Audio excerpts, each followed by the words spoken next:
respondendo a questão 3, ela é uma questão se dividida em A, B e C. Eu vou começar pela A, tá? Preocupação com a identidade do juízo. Compete para o processamento de uma demanda que decorre da necessidade de se assegurar com o responsável por seu julgamento seja definido em um momento anterior à instauração do processo. Em todas as tentativas de conceituação do devido processo legal, desponta a presença da garantia do juiz natural, que, dentre outros sentidos, compreende a vedação, a designação de um julgador para a causa após a sua instauração. Antes de investigar o sistema de distribuição de competência entre os órgãos jurisdicionais nacionais, é preciso conhecer de antemão as normas que delimitam a atuação da jurisdição brasileira antes e de outros países. Isto está no artigo 21 e 22 do Código do Processo Civil e estabelecem hipóteses que justificam o princípio, a atuação da jurisdição nacional, tá? Continuando aqui, pera lá, só um pouquinho. Que eu saí um pouquinho aqui.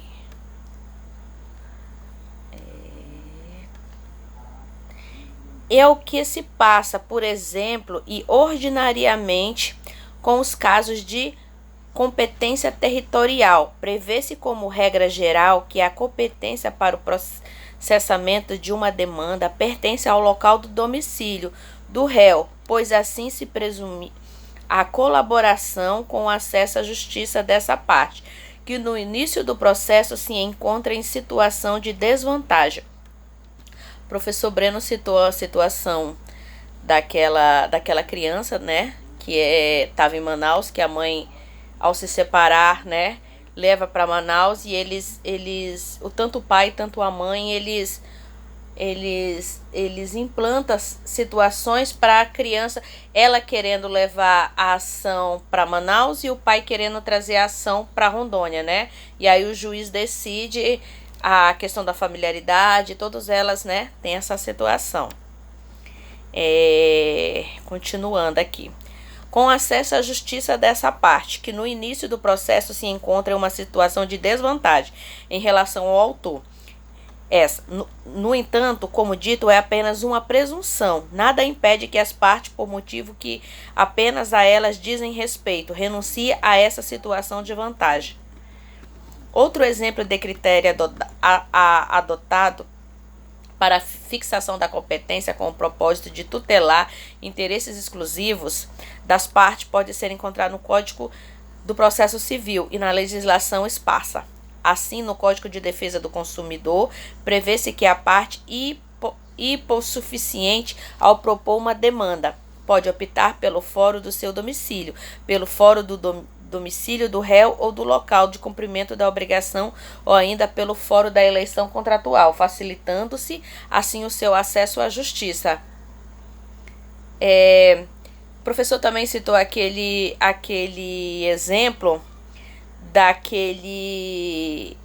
do pai que tinha 4 filhos e ao falecer, só que ele tem uma criança que é especial, que também ficou em Curitiba, no último, né, que ficou aquela situação também que é mencionado mais ou menos nessa situação. Tal raciocínio foi, inclusive, consubstanciado por meio da súmula 689 no Supremo Tribunal Federal, que determina que o segurado pode ajuizar ação contra a instituição previdenciária perante o juízo federal do seu domicílio ou nas varas federais da capital do estado membro. Não prospera assim qualquer entendimento em seu sentido diverso oposto, que esta iria de encontro tanto à própria lei magna quanto à interpretação da Corte Constitucional. Agora nós vamos falar um pouco da letra B. Enquanto a competência da Justiça Federal é taxativamente prevista, a competência da Justiça Estadual é residual, isto é, tem lugar quando não for competente algumas outras justiças, como trabalhística, militar, eleitoral e federal. O princípio da especialidade é um dos princípios que informam os requisitos do registro, pois determina em um primeiro momento a necessidade de descrição completa do imóvel e do direito, bem como da qualificação de seus sujeitos, tanto na matrícula quanto no título que pretende. Ingresso na serventia, como determina a necessidade da consciência entre os elementos constantes do título e os existentes na matrícula, para que o princípio possa ser registrado. Subdivide em 3 espécies, que foi o que o professor também pediu para a gente abordar, né? A primeira delas é a chamada especialidade objetiva, que se foca, como o próprio nome diz, no objetivo do registro, ou seja, do imóvel. É comum ainda ser a especialidade objetiva, divide-se em 3 subaspectos: especialidade objetiva, quantitativa, qualitativa e posicional, tá?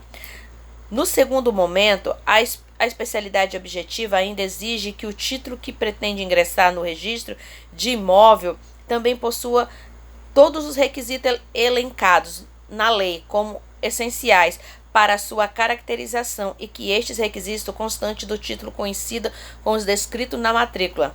A especialidade objetiva tem o intuito de individualizar os imóveis inscritos da serventia, de forma que pessoas consigam identificá-los, diferenciando-os os demais, evitando que estes se confundam e facilitam sua localização.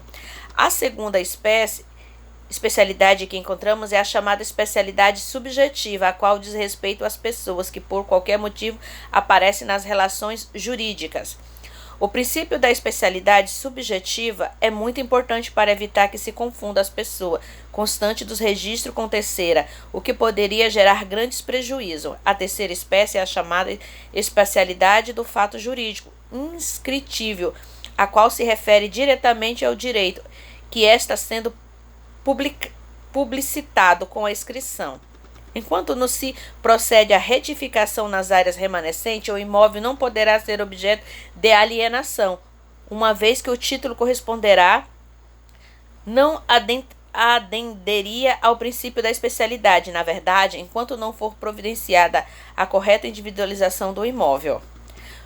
Muitos sábios legisladores, neste sentido, tendo em vista que criou um dispositivo legal, né? Pode ter também a questão da averbação.